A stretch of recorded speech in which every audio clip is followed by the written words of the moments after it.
잘 지내셨죠? 네, 종교개혁주일 508주년을 맞이하는 주일입니다. 하나님의 교회는 하나님의 말씀으로 날마다 개혁돼야 될 줄을 믿습니다. 한번 따라할까요? 하나님의 말씀으로, 교회는 날마다 개혁되어야 한다. 언제나 하나님의 말씀을 기준으로 우리의 신앙을 점검하고 우리가 잘못된 부분, 벗어난 부분이 있으면 자꾸 말씀으로 돌아가는 은혜가 있기를 예수 이름으로 축원드립니다.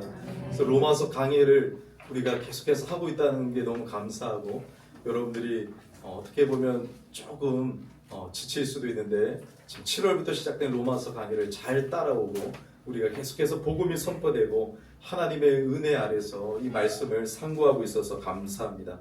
계속 힘을 내서 오늘 말씀을 보겠는데요. 지난주 6장 1절부터 14절까지 내용이 기억나시죠? 그죠? 네. 하나님의 은혜 아래에 있는 우리가 어찌 죄에 거하겠느냐? 그럴 수 없다. 죄가 더한 만큼 은혜가 더하다. 이런 말씀을 오용해서 죄에 대해서 방종함이 있는 사람들이 있는데 그럴 수 없다라고 했어요. 자, 근데 그 내용이 오늘 6장 15절부터 23절에 다시 반복이 되고 있어요. 너무 중요한 이야기거든요.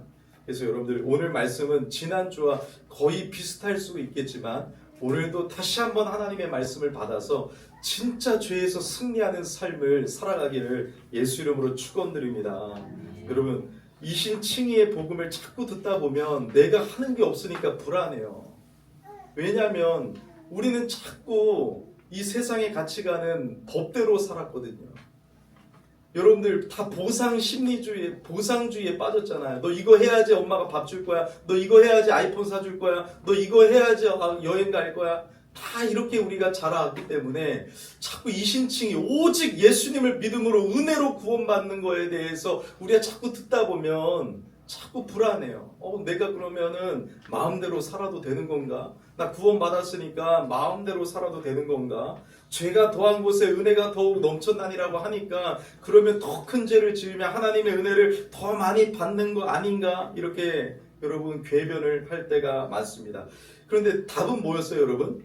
그럴 수 없느니라. 그래서 6장 2절에도 그럴 수 없다라고 했는데 여러분 6장 15절에도 반복해서 말씀하고 있어요. 오늘 6장 15절 다 같이 한번 읽어볼까요? 자, 시작. 그런즉 어찌하며 우리가 고발하지 아니하며 은혜 아래 하시니 죄를 지으니 그럴 수 없느니라. 예, 그럴 수 없어요. 그럴 수 없어요. 그래서 우리는 어차피 죄를 지어도 다 용서해 주시고 회개하면 하나님이 용서해 주시니까 이번에 한 번만 신나게 죄를 지어보자, 괜찮을 거야 하는 유혹이 너무 많아요. 근데 여러분, 답은 뭐예요? 그럴 수 없는 거예요. 다른 사람에게 심각한 상처와 피해를 주고도 아무런 사과와 책임 없이 그저 하나님께 나는 죄를 고백했으니까 나 용서받았어요. 저 사람이 어찌 되고 상처를 받든 말든 난 필요 없어요. 나만 용서받으면 돼요. 결코 그럴 수 없어요. 그래서 이창동 감독의 영화 밀양에 보면 그 유괴범이 아이를 죽이잖아요. 자, 그래서 나중에 그 아이 엄마가 감옥에 찾아갔는데 뭐라고 해요? 나는 이곳에서 예수님을 만나가지고 사과도 없이 나는 예수님을 만나 모든 죄를 용서받았습니다. 얼굴이 달덩어리처럼 환해진 거예요. 그래서 그 여인 전도연이 실망하고 돌아가잖아요. 이런 삶이 아니에요. 왜 그럴까요? 이신칭의 복음은 죄에 대해 방종하게 만드는 것이 아닙니다. 그래서 오늘 말씀이 대단히 중요한데요. 지난주와 연속성에 있지만 여러분 말씀을 오늘 잘 들어보세요. 절대로 그럴 수가 없어요. 왜요? 지난주 생각해 봅시다. 죄에 대하여 우리가 죽었기 때문에 그래요. 죄에 대하여 죽었다라는 의미는 뭐예요? 죄가 원래 우리의 왕이었어요. 죄의 통치를 받았어요. 사탄의 통치를 받았어요. 근데 이제는 우리의 왕이 바뀌었어요. 누구예요? 예수님이 우리의 왕이에요. 이제는 죄가 우리를 다스리지 않아요. 예수님의 통치 속에 살고 있어요. 그걸 뭐라고 했어요? 인 크라이스트, 예수 그리스도와 연합되었다.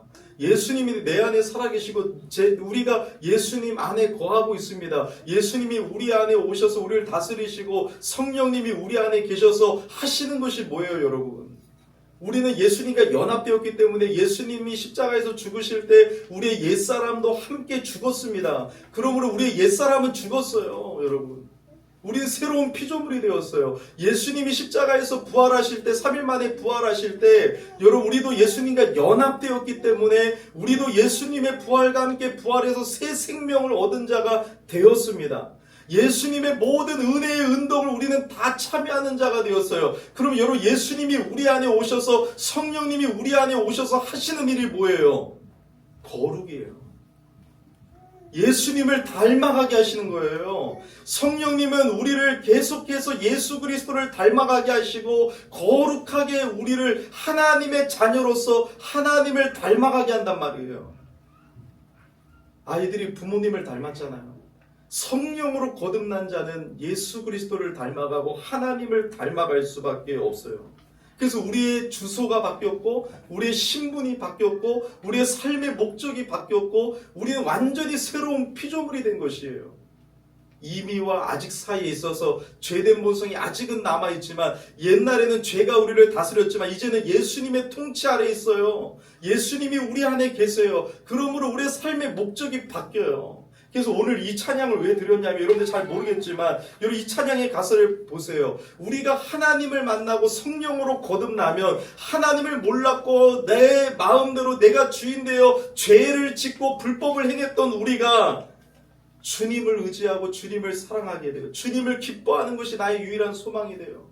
주님을 사랑하는 것이, 주님을 사랑하는 삶이 내 유일한 목적이 되는 것이에요. 내 마음과 뜻을 다해 하나님의 사랑을 알고 내 마음과 뜻을 다해 하나님을 사랑하는 삶, 주님을 갈망하는 삶으로 완전히 바뀐단 말이에요. 우리 안에 그리스도가 살아계세요. 그래서 오늘 말씀은 이제는 죄의 종이 아니라 의의 종, 순종의 종으로 하나님의 은혜 아래 있는 자녀의 삶으로 살아간다는 것이에요. 그래서 우리가 예전처럼 예수를 믿기 이전처럼 죄를 생각하고 죄를 사랑하고 죄가 주는 쾌락을 향해서 달려갈 수 없다라는 것이에요. 우리 그리스도인이 완벽해졌다는 것이 아니라 우리도 여러분 연약해서 죄된 본성이 남아있어서 육체의 소욕과 성령의 소욕이 있기 때문에 육으로 충만하면 죄를 지을 수도 있어요. 하지만 옛날처럼 예수를 믿기 이전처럼 죄를 사랑하고 죄를 향해 목적을 가지고 죄를 짓기 위하여 살아가지는 않는단 말이에요. 일부러 죄 짓지 않아요. 연약해서 쓰러지고 넘어질 때도 있지만 그 심히 마음을 아파하고 성령님이 우리를 안에서 근심하게 하면서 죄를 미워하고 죄를 짓는 것을 아파하고 하나님께 돌아가려고 하고 회개하고 다시 바로 서서 보혈의 능력으로 일어나 주님을 향해서 거룩하게 살아가려고 발버둥치는 삶으로 변화된다는 것이에요. 그래서 그럴 수 없는 거예요. 여러분 저도요 정말로 예수 믿기 이전에는요 죄를 사랑했어요. 친구들 괴롭히는데 여러분 1등이에요. 왜요? 죄의 종이었기 때문에요. 죄의 종이기 때문에 죄가 즐거워요. 죄가 좋아요. 사탄의 지배 속에서 마음대로 살아갑니다. 하지만 예수 그리스도를 만나고 여러분 새로운 피조물이 되어 있기 때문에 어때요? 이제는 죄가 즐겁지 않아요. 공허해요. 마음이 아파요. 하나님의 사랑과 은혜, 나 같은 죄인을 품어주시고 구원해주신 은혜와 사랑을 알기 때문에 죄를 향해 달려가지 않습니다. 죄에서 자유케 해주셨기 때문에 여러분 제가 죄를 사랑하지 않습니다. 죄에 대하여 죽었기 때문에 결코 죄를 향한 계획을 세우지 않습니다. 어때요? 의의 무기로 모든 지체를 하나님의 영광을 위하여 살고자 하는 거룩한 소원으로 주님 닮아가고 싶고 하나님을 기쁘시게 하고 싶고 하나님의 영광을 위하여 살고 싶어서 내 모든 삶을 죄를 향해서 여러분 죄를 지으려고 기회를 삼는 것이 아니라 내 모든 삶을 주님께 드리고자 모든 것을 하나님을 위해서 기회로 삼는 자로 바뀌게 되더라고요. 그래서 여러분 저는 주님을 만나고 어때요? 옛날에는 여러분 취미가 죄 짓는 것이었지만 주님을 만나고서는 여러분 취미가 뭐예요? 말씀으로 거듭난 자는 성경을 읽고 기도하며 주님과 동행하게 되어 있어요. 주님을 갈망하게 되어 있습니다. 말씀을 사모하게 되어 있습니다. 말씀을 붙잡고 살아갈 수밖에 없는 거예요. 왜요? 내 안에 계신 그리스도 성령께서 우리를 말씀으로 인도하시고 말씀을 사모하게 하시고 말씀의 의의 종으로 순종의 종으로 살아가게 하시기 때문에 그렇습니다. 그래서 여러분, 제가 기도하는 건 너무나도 무수히 많은 기도를 했어요. 중3 때. 하나님, 저를 사용해 주시옵소서. 세상에서는 보잘것없고 공부도 못하고 제가 뭘 잘하는지 모르겠지만 주님을 만났습니다. 나의 주인 되신 주님, 내 모든 것을 주님께 드리고 헌신하고 싶습니다. 내가 죄를 향해 달려갔지만 이제는 교회 가서 예배 드리는 것이 즐겁고 기도하는 것이 즐겁고 주님을 위해서 사는 것이 내 인생의 목적입니다. 하나님, 저를 사용해 달라고 무수히 기도했어요. 교회만 가면 어떤 권사님보다 여러분 더 늦게까지나 막 기도하고 주님께 부르짖어 기도하면서 하나님, 제게 주님의 꿈을 주시옵소서. 정말로 하나님 앞에 기도하고 엎드렸어요. 그때 하나님이 제 삶을 인도해 주시더라고요. 길을 열어 주시더라고요. 저에게 거룩한 소원을 두고 행하게 하시더라고요. 꿈을 주시더라고요. 저는 원래 연극을 했습니다. 연극을 통해서 여러분 하나님의 영광을 위한 배우가 되기를 원했었지만 여러분, 그것은 저의 내성적인 성격과 그리고 저의 약한 자존감을 연극을 통하여 치료하시고 자존감을 주시고 말할 수 있는 은사를 더욱더 훈련시켜 주시는 과정이었음을 나중에 고백하게 되었어요. 그래서 하나님, 제게 목회자의 그 뜨거운 소명을 주셨는데 하나님, 그런 목회자로 어떻게 살아가야 되겠습니까? 뒤를 돌아보지 아니하고 신학교를 가고 여러분, 그 순간부터라도 계속 기도하는 거예요. 한국교회를 바라보며 여러 가지를 바라볼 때 제가 진짜 하나님의 진리의 말씀만을 바르게 선포하는데 내 삶의 모든 것을 다 드리기를 원합니다. 그때부터 여러분 성경만 읽고 하나님의 말씀에 관련된 주석과 책만 보고 취미가 주석 보기고 여러분 기도하며 말씀을 보는데 내 안에 불타오르는 그 여러분 말씀의 은혜가 임하니까 주체할 수 없어서 아이들에게 말씀을 증거하고 어린이부 교육전도사로서 말씀을 증거할 때마다 아이들이 변화되고 내가 변화되고 부흥의 역사가 일어난 것을 바라볼 때 하나님의 말씀에 대한 거룩한 소원을 품고 지금까지 달려왔어요.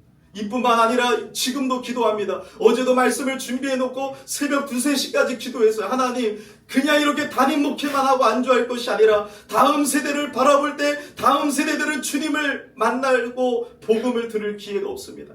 하나님, 저를 학교로 보내주시옵소서. 저를 학교로 들어가게 해주시옵소서. 거룩한 손을 끊고 주님을 위해 살고자 하는, 이제 죄 짓는 데 기회를 삼는 삶이 아니라 더 하나님의 영광을 위하여 나의 모든 지체를 의의 무기로 드리고자 하는 이러한 삶으로 변화된단 말입니다. 그렇기 때문에 죄에 대하여 그럴 수 없는 일이라. 연약해서 쓰러질 때도 있지만 여러분, 그럴 수 없는 거예요. 우리는 새로운 피조물이 되었고 죄에 대하여 죽은 자가 되었고 예수님과 연합한 자가 되었고 예수님의 통치를 받고 있고 의의 종이 되었기 때문에 우리 안에 성령께서 오셔서 다시 태어나고 거듭났고 내 마음을 여러분 하나님이 새롭게 해주셨기 때문에 성령이 우리 안에서 그리스도를 닮아가게 하시고 하나님을 닮아가게 하시고 하나님의 영광을 위해서 살도록 이끄신다는 거예요. 한국교회사를 보면 김두한보다 더 여러분 역사적인 깡패가 있었는데 김익두라는 목사님이에요. 김익두. 원래 대단한 깡패였습니다. 근데 선교사님이 복음을 전할 때 막 머리를 깨버렸던 사람이 얼마나 무서운 사람인지 몰라요. 근데 그가 복음을 듣고 예수님을 만났어요. 그리고 나서 목사가 되고 부흥사가 됩니다.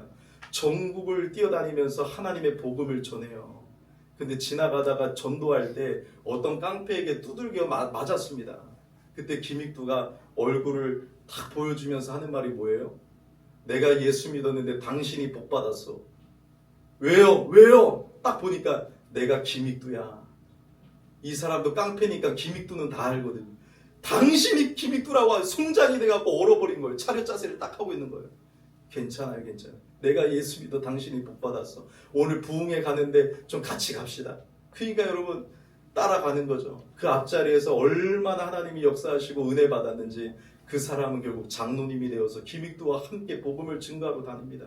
여러분 옛날에 깡패였지만 죄의 종에서 의의 종이 되고 예수님의 여러분 다스림을 받는 김익두는 옛날같이 살지 않아요.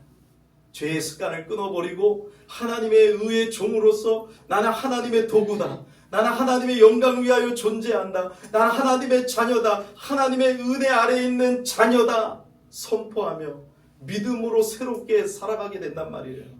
그래서 여러분 우리는 죄를 즐거워하지 않습니다. 죄를 기뻐하지 않습니다. 죄의 자리로 가는 게 불편해요. 죄를 짓는 게 여러분 싫어요. 미워요. 죄를 미워합니다. 왜요? 우리는 죄에 대하여 죽었고 하나님에 대하여 살았기 때문에 그렇습니다. 여러분 믿으십니까? 여러분 이것을 경험하고 계십니까? 당연한 것이에요. 예수를 믿으면 이렇게 살 수밖에 없습니다. 그래서 따라합시다. 신분과 삶은 함께 가는 거예요. 신분과 삶은 함께 가요. 하나님의 자녀된 권세를 받았으면 그 신분은 삶으로 이어지게 되어 있어요. 그래서 우리 22절 읽어볼까요? 자, 6장 22절. 자, 시작. 그러나 이제는 너희가 죄로부터 해방되고 하나님께 종이 되어 거룩함에 이르는 열매를 맺었으니 그 마지막은 영생이라. 예수 믿고 이신칭의 복음을 통해서 예수 믿고 거듭나면 죄를 짓는다고요? 죄 가운데 거한다고요? 아니요. 거룩함에 이르는 열매를 맺게 됩니다. 성령의 열매를 맺으며 살아가게 됩니다. 그 마지막은 영생이에요. 그렇기 때문에 여러분 예수 믿고 거듭나면 삶이 달라지고 열매를 맺을 수밖에 없어요. 여러분 혹시 죄의 종으로 아직도 죄의 열매를 맺고 있다면 여러분 정말로 예수를 믿고 거듭나시고 예수를 믿는데도 그러한 삶을 살아가고 있다면 오늘 말씀을 통하여 여러분 죄의 습관을 끊어내야 돼요. 거지가 제가 늘 이해내잖아요.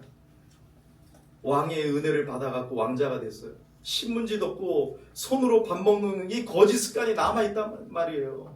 여러분 그것을 끊어버리고 내가 하나님의 자녀임을, 하나님의 은혜와 사랑을 받는 자임을, 하나님의 은혜 아래 있다는 게 뭐예요? 우리를 법으로 대하지 아니하시고 이제 우리를 자녀로 대하신다라는 거예요. 그 하나님의 은혜와 사랑이 나를 향해 있다라는 것이에요. 여러분들이 죄 가운데 있었던 하나님의 원수였음에도 불구하고 하나님이 여러분들을 선택하셨고 사랑하셨기 때문에 여러분들의 하나님의 자녀로서 그 사랑을 받고 있다라는 거예요. 여러분 제 자녀 상현이 상진이가 있는데 제가 그 아이들을 법으로 대할까요? 너 왜 또 그런 짓 해? 너는 징역 6개월이야 임마. 너 또 그렇게 했어? 너는 임마 사형감이야. 계속 법으로 대할까요? 절대 그러지 않아요. 은혜와 사랑 아래 있는 자녀로 대합니다. 혼날 때도 있어요. 하지만 절대로 법으로 대하지 않아요. 우리 하나님의 은혜 아래 있다는 거.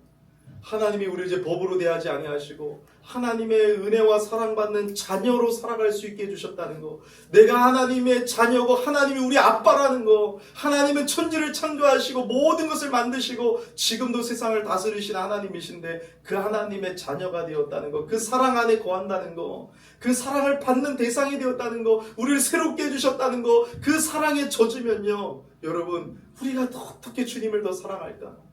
어떻게 이웃을 더 사랑할까? 하나님의 말씀에 의의 종으로 살게 되는 줄을 믿으시기를 바랍니다. 우리의 방향과 목적이 완전히 변화되었어요.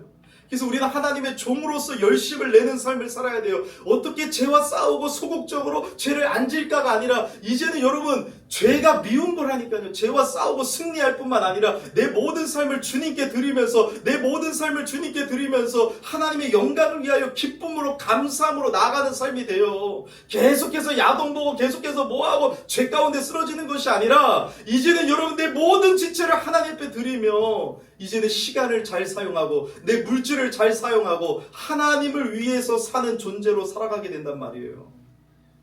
그래서 여러분 경건의 훈련이 필요하다고 말씀하고 있는 거예요. 예수 믿고 자동으로 이렇게 되어지지 않습니다. 왜요? 우리는 이미와 아직 사이에 있기 때문에. 이미 구원받았지만 아직 아니에요. 우리는 단번에 이루어진 성화가 있어요. 하지만 점진적으로 이루어지는 성화의 측면이 있단 말이에요. 이미 아직 사이에 있기 때문에. 예수님이 오셔야 우리가 죽어야 완성이 되는 거예요. 그때까지는 우리가 영혼은 구원받았지만 육체는 아직 죽을 몸으로 있기 때문에 죄된 본성이 남아있어서 육체의 소욕이 강하면 죄 가운데 끌려갑니다. 그래서 성령으로 충만함을 받기 위해서는 날마다 경건의 훈련에 힘쓰라고, 범사의 경건의 훈련이 유익하라고 성경은 경건의 훈련에 힘쓰라고 말씀하고 있는 거예요. 여러분들이 하루하루 매일 말씀과 기도로 살지 아니하면 여러분들 다 죄 가운데 끌려갑니다. 그리스도인이라고 해도 넘어져요. 성령의 충만함을 받아야 돼요. 이건 어떻게 이루어집니까? 경건의 훈련이 필요한 거예요. 날마다 말씀 읽고 기도하고 순종하고 싸우고 예배 시간이면 그래도 예배 나와 사모하고 하나님의 은혜를 받고 다시 나가서 여러분 하나님의 영광을 위하여 살고자 하는 그 경건의 훈련이 있어야 된다는 거예요. 여러분 어떻게 살고 있습니까? 여러분 내가 하나님 앞에 교제하는 것보다 여러분 다른 것을 더 많이 하면 능력이 없어요. 왜 한국교회가 능력이 없습니까? 왜 없습니까? 너희가 나를 떠나서는 아무것도 할 수 없다라고 말씀하셨는데 주님과의 사랑이 깊은 풍성한 교제가 능력이에요. 주님과 교제가 깊어져야 능력이 나타납니다. 주님과 교제할 때 예수 그리스도의 능력으로 살아가게 되는 거예요. 죄를 이기는 능력, 예수의 능력으로 이기게 되는 것입니다. 그런데 여러분, 그 교제가 없으니까 이 교제보다 스포츠와 다른 것에 더 빠져있기 때문에 내게 능력이 없어요. 그러면 여러분 부끄러운 그리스도인으로 살아가게 되는 거예요. 예수 그리스도와 교제하며 하나님이 내 안에 말씀하시고 나를 통하여 나를 향하여 계획을 이루며 살게 하시는데 그리스도와의 교제가 없으니까 어때요? 능력이 없고 삶의 목적과 방향을 잃어버리는 거예요. 날마다 말씀을 통해서 나를 개혁해 나가야 돼요. 종교개혁주의에 날마다 말씀을 통하여 여러분 이탈된 궤도에서 돌아와야 되는 것이에요. 하나님의 말씀에 능력이 있어요. 그리스도는 말씀으로 우리를 통치하고 계십니다. 그러므로 여러분 우리는 의의 종, 순종의 종이 되었다는 것을 기억하셔야 돼요. 이 1절부터 14절에는 죄에 대하여 우리가 죽었다, 하나님이 우리를 다스린다는 것을 강조하고 있지만 동일한 내용이지만 15절부터 23절에는 이제 우리는 죄의 종이 아니라 주인이 바뀌었다. 의의 종이다. 의의 종. 우리는 순종의 종이다.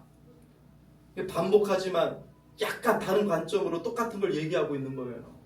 그래서 이제 16절에 보면 뭘 얘기하고 있냐면 여러분 16절 한번 읽어볼게요. 자 16절 시작. 너희 자신을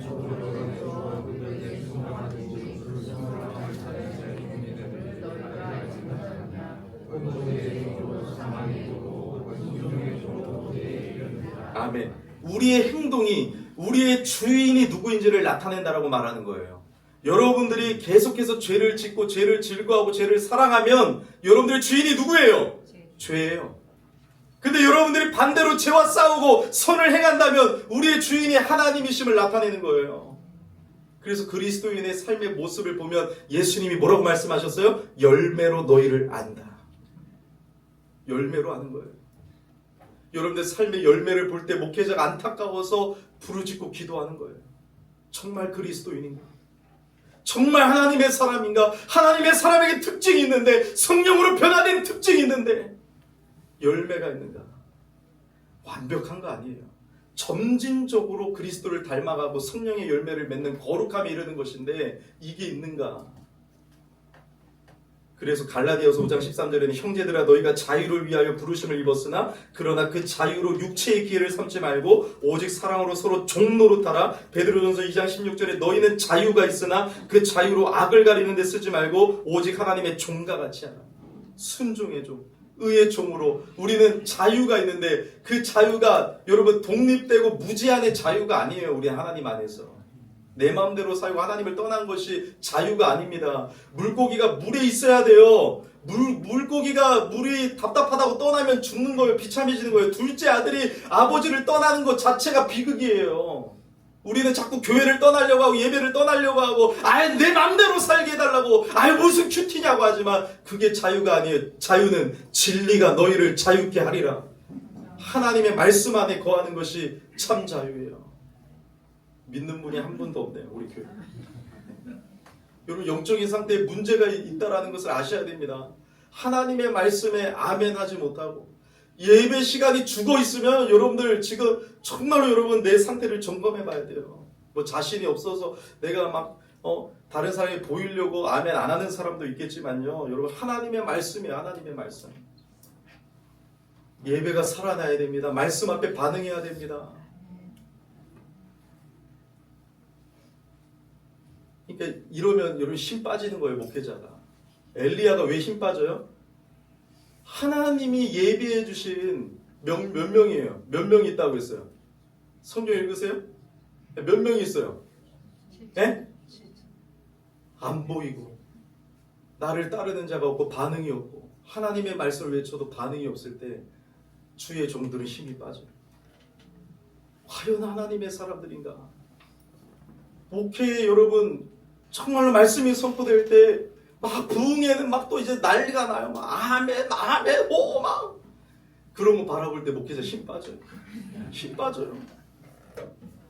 그 왜 여기서 신앙생활 하고 있는 거예요? 지역교회 여러분 저는 말씀에 헌신됐어요. 여러분 하나님 앞에 여러분들 뭐라고 하는 게 아니라 하나님의 말씀 본문을 펴놓고 본문대로만 설교하는데 저는 집중하는 거예요. 여러분 본문을 본문대로 전한 걸 하나님이 기뻐하시는 거예요. 본문 펴놓고 다른 소리하고 여러분 예와 감동적인 거 섞어가지고 여러분들 막 은혜 끼치고 막 여러분 이런 거에 관심 없어요. 하나님의 말씀을 읽었으면 이 말씀을 전해야 되는 거예요. 거기에 여러분들 목회자를 존경하고 진리의 말씀을 전하는 목회자를 따라가야 되는 거예요.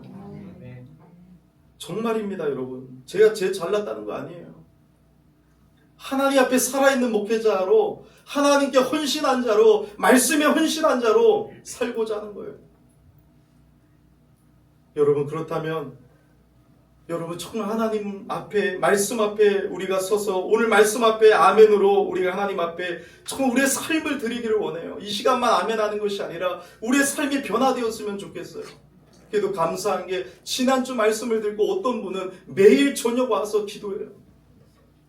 안 바뀔 줄 알았어요. 그분은 늘 정해놓고 했어요. 그 시간만 헌신했어요. 근데 매일 와서 기도하고 있어요. 1시간, 2시간 부르짖고 기도하고 있어요. 금요기도에도 이번에 나오셨어요.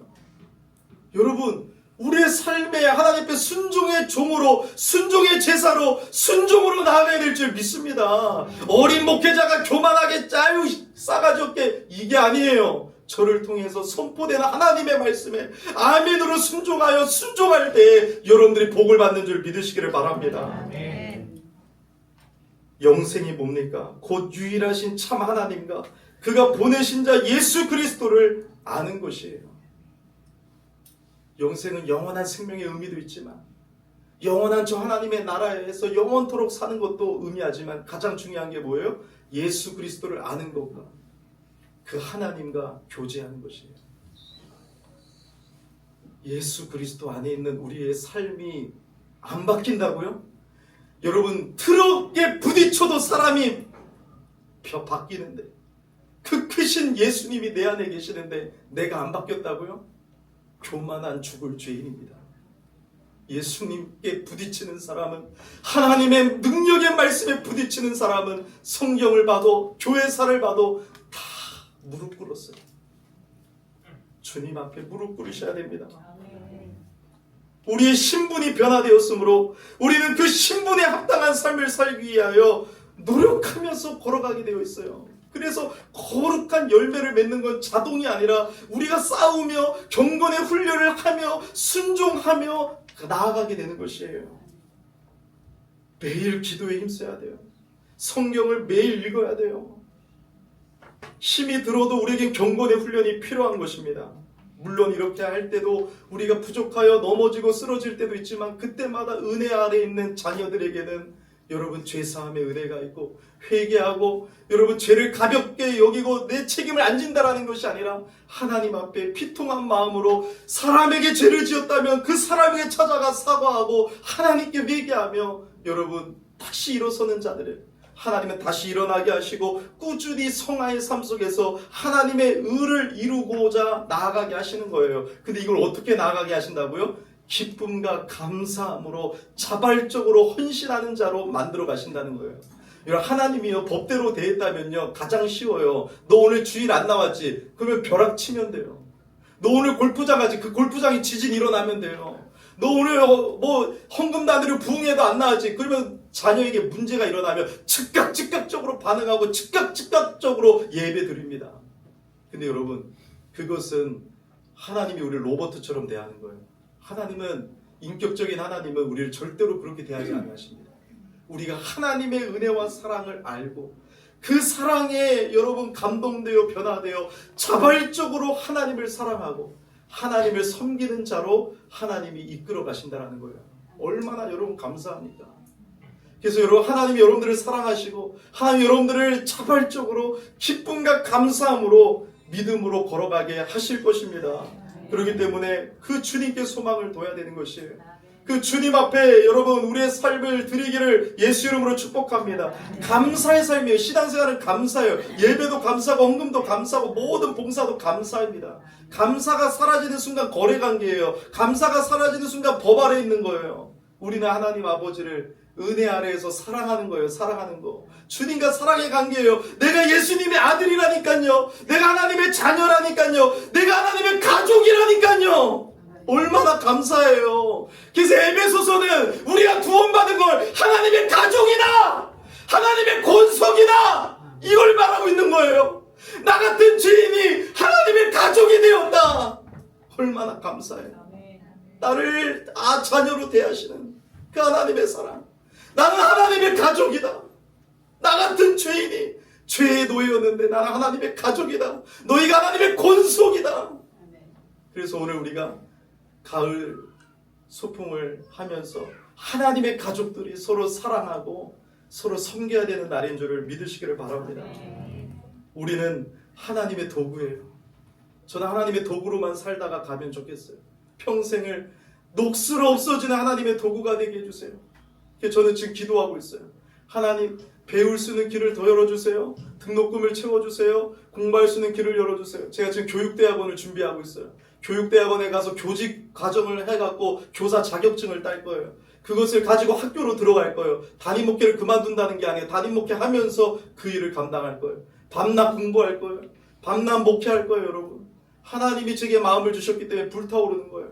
의의 종으로 나의 모든 지체를 하나님 앞에 드리며 나가는 거예요. 등록금이 여러분 많지만 기도하고 있는 거예요. 하나님이 원하시면 하나님이 인도해 주시옵소서. 저를 하나님이 기독교 교육을 통하여 이 다음 세대를 살리는 한국교회의 기독교 교육자가 되게 하여 주시옵소서. 기도하고 있는 것입니다. 사랑하는 여러분, 꿈을 가지세요. 우리 청년들 꿈을 가지세요. 나는 하나님의 도구다.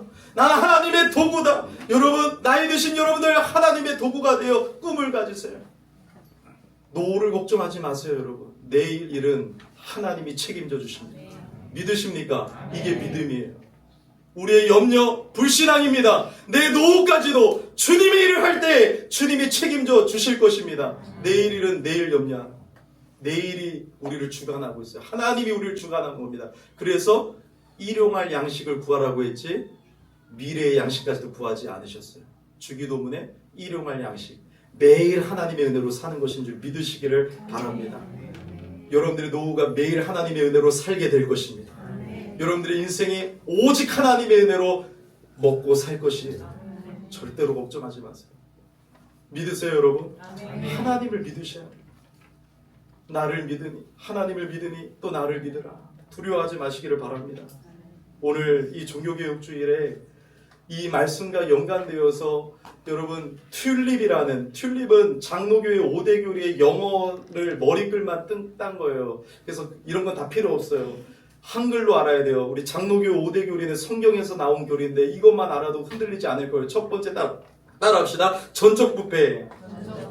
예, 우리 인간은요 전적으로, 그러니까 우리가 막 극악무도한 죄인이지만 그런 쪽의 강도를 얘기하는 것이 아니라 전적이라는 건 우리 모든 부분이 오염되었다. 죄로 오염되었다.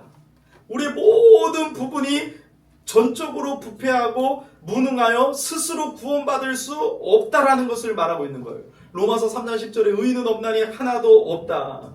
그래서 여러분 우리의 마음, 생각, 의지, 감정, 죄가 사람의 모든 부분에 영향을 미쳤기 때문에 스스로의 힘으로는 하나님을 기쁘시게 하는 선을 행하거나 구원을 선택할 능력이 전혀 없는 상태가 되었다는 것을 성경은 증거하고 있는 것이에요. 이게 전적 부패예요. 자, 두 번째 따라합시다. 무조건적 선택. 하나님 우리를 선택하실 때 어떤 조건을 보고 또 너가 믿을 사람이니까 선택했다는 것이 아니에요. 알겠죠? 그 알미니안주의 쪽이에요. 우리 칼빈 장로교리 이 주요 5대 교리는 너무나도 중요해요. 무조건적인 선택. 하나님께서 우리를 선택하실 때 어떤 조건을 정하고 그 조건에 맞는 사람들을 선택한 것이 아니라 하나님의 주권 자비하심으로 무조건적으로 우리를 선택하셨다는 것이에요. 이게 얼마나 감사해요. 그러니까 내게 희망이 있는 거예요. 나 같은 하나님의 원수, 하나님의 죄인 되었을 때 우리를 무조건적으로 선택하신 하나님의 사랑과 은혜가 우리를 구원해 주신 거예요. 그래서 그 선택의 기준이 사람에게 있지 않습니다. 오직 하나님의 주권적인 뜻과 자비에 따라 아무 조건 없는 은혜로 구원받을 사람을 선택하셨다는 것이에요. 세 번째 따라합시다. 제한적 구속. 오해하는 분이 있는데 여러분 제한적 구속을 믿으셔야 돼요. 성경의 교리입니다. 예수님이 이거 한마디로 쉽게 말하면 예수님이 십자가에서 죽으실 때 누구를 위하여 죽으셨느냐? 택한 자들을 위해서만 죽으셨다. 모든 사람을 위해서 죽으신 것이 아니에요. 예수님은 자기 백성을 저희 죄에서 구원할 자이십니다. 그래서 성경에 로마서 8장 30절에 미리 정하신 자들을 의롭다 하시고 미리 정하신 자들을. 예수님은 십자가에서 모든 사람을 여러분 구원하실 수 있는 능력이 있으시지만 택한 자들을 위하여 십자가에 죽으셨고 그 택한 자들을 모두 다 성공적으로 구원할 수 있는 그 효력이 있는 것이에요. 그러므로 여러분 제한적 구속을 여러분 성경대로 믿으시기 바라고요. 네 번째 따라합시다. 불강력적인 은혜. 불강력적인 은혜는 성령님이 우리를 소명 불러주시잖아요. 콜링 하시잖아요. 그 하나님의 부르심에는 우리가 거부할 수 없다는 거예요. 바울이 극악무도한 사람이었고 예수님을 믿는 사람들 죽이려고 했던 사람이지만 하나님의 불강력적인 은혜가 나타날 때 두 손 드는 거예요. 우리 모두 마찬가지예요. 우리 같은 죄인들이 불강력적인 하나님의 부르심 가운데 거부할 수 없는 은혜. 하나님이 불러주실 때 우리 거부할 수가 없어요. 이 얼마나 감사해요. 얼마나 감사해요, 여러분. 하나님이 택하신 자들을 부르실 때 어느 누구도 거부할 수 없는 그 부르심을 거부할 수 없는 것입니다. 그리고 마지막 따라합시다. 성도의 견인. 이 성도의 견인은요, 하나님께서 택하신 자들을 중간에 어떤 일이 있어갖고 중간에 내팽겨치거나 잃어버리지 아니하신다라는 거예요. 천국까지 우리를 영원토록 끝까지 이끌고 가신다라는 거예요. 여러분 믿으십니까? 치매가 올지라도 뇌사 상태에 빠질지라도 문제가 되지 않아요. 왜요? 하나님 우리를 불러주시고 끝까지 이끌어 가시기 때문에. 자, 그런데 중요한 것은요, 이 견인이라는 말이 견인차를 말하는 게 아니에요. 이 견인이라는 뜻은 뭐예요? 참고 인내하다의 뜻이에요. 참고 인내하다. 견인교리의 뜻은 참고 인내하다. 왜 그렇게 하셨을까요? 우리가 해야 될 일이 있다는 거예요. 하나님이 우리를 붙잡고 가시는데 우리 성도의 삶은 참고 인내하고 견뎌내야 된다는 것이에요. 그 쉽게 말할게요. 여러분 암벽 등반을 할 때 로프줄 있잖아요. 로프줄. 이 로프줄이 하나님의 은혜예요. 우리는 안 떨어져요. 그런데 우리는 뭐 해야 돼요? 올라가고 참고 견디고 끝까지 싸우며 믿음으로 가야 돼. 이게 견인이에요. 그렇지만 쓰러지고 넘어질 때도 이 로프줄 하나님의 은혜의 손이 우리를 붙잡고 가는 거예요. 넘어져도 다시 일어납니다. 떨어져도 다시 갑니다. 하나님이 견인하시지만 우리의 견인 뭐예요? 참고 견뎌야 돼. 우리 성도의 삶은 참고 견디는 삶이에요. 어렵고 힘들죠? 참고 견디며 그 주님의 손이 우리를 놓지 않기 때문에 우리를 끝까지 이끌어 가시는 것을 믿고 내 힘으로 걸어갈 수 없어요. 하나님의 은혜의 힘으로 우리도 함께 걸어가는 내 책임을 다할 때 우리는 결국 정상까지 올라갈 수 있는 것이에요. 사랑하는 여러분, 이 교리를 안 믿는 사람에게 적용하지 말고 나에게 적용하는 것입니다. 그때 하나님의 은혜가 얼마나 큰지를 알 수 있어요. 선한 것 하나 없는 나 같은 죄인을 하나님이 선택하시고 거부할 수 없는 불강력적인 은혜를 주셔서 구원하시고 또한 지금도 여전히 부족하고 연약하지만 하나님께서 끝까지 선하게 인도하시고 나의 구원을 책임져 주실 것을 믿고 묵상하면 하나님의 은혜에 감사하며 감격하지 않을 수가 없는 것입니다. 이 하나님의 은혜 아래에서 하나님의 자녀답게 살아가는 저와 여러분이 되기를 예수 이름으로 축복합니다.